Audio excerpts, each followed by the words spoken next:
Let's go live to DC now. Want to bring in former Middle East negotiator Aaron David Miller. Aaron, thanks so much for your time and patience this morning. Appreciate it. We need to read between the lines a lot. We've heard from Benjamin Netanyahu doing that interview with Fox News earlier today. Also, Donald Trump saying he thinks there's a deal pretty close. And in around this, the reporting that Trump stepped in and vetoed the killing of Iran's supreme leader. So, all of that in mind, reading between the lines, where are these negotiations up to? Look, had you told me on October 7th or October 8th, 2023, that the Israeli-Gaza war would last 18 months and would be no closer to resolution or de-escalation a year and a half later, I would have doubted your credibility. So the notion that somehow this is going to end quickly, I think, is simply an illusion. The reality is the Israelis have escalation dominance. They own the skies. As one retired Israeli general quipped, we're playing soccer with the Iranians. The only difference is that they don't have a goalie. So the Israelis will continue to operate both against personnel, IRGC, general military leaders, engineers and scientists.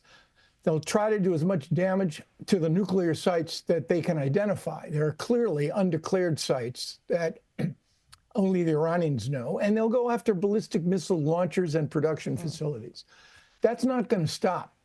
The Iranians have the capacity, 4 days in, to launch a significant number of ballistic missiles, 13 to 15 minutes from Iran to Israel, and they're not telegraphing, nor are they identifying military or security sites. They're launching, as the Israelis have done in response, in urban areas. None of that's going to change. I have just two questions, and they pose a dilemma for Israel and for the United States.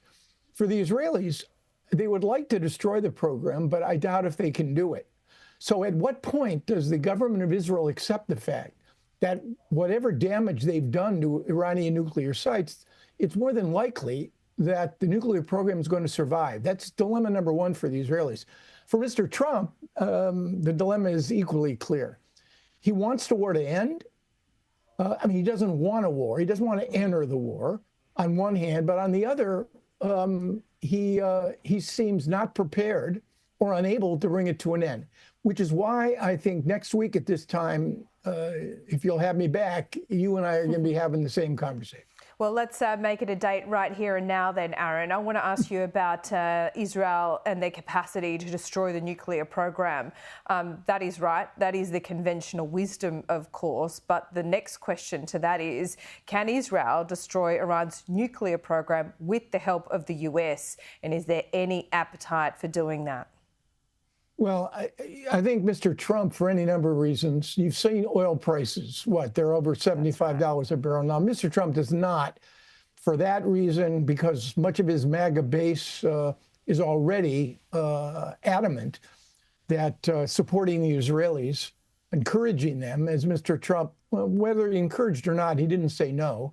When Netanyahu approached him and told him on Thursday last that they were going to strike. And Mr. Trump, in fact, played along with this ruse and kept the fiction alive that today there were going to be negotiations between Stephen Witkoff, his envoy, and the Iranian foreign minister.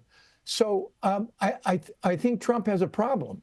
And you see it in Russia, Ukraine, you see it in Israel, Hamas, and now you see it in Iran and the U.S.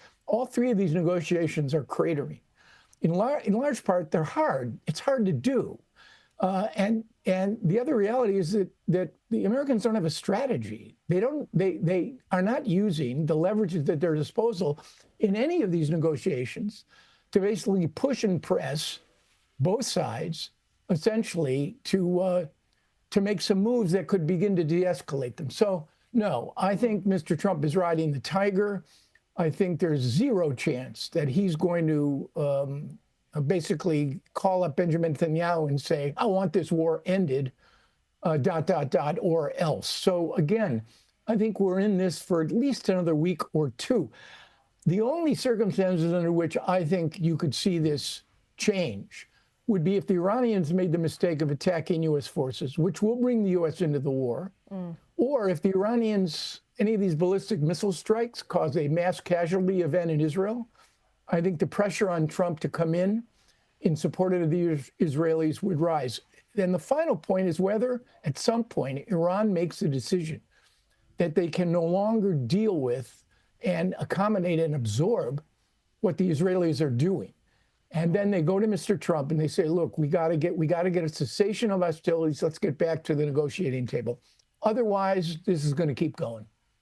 Certainly will. And I think we'll be speaking next week in perhaps not dramatically different circumstances, Aaron, but we will see. Thanks so much for your time there, live in DC.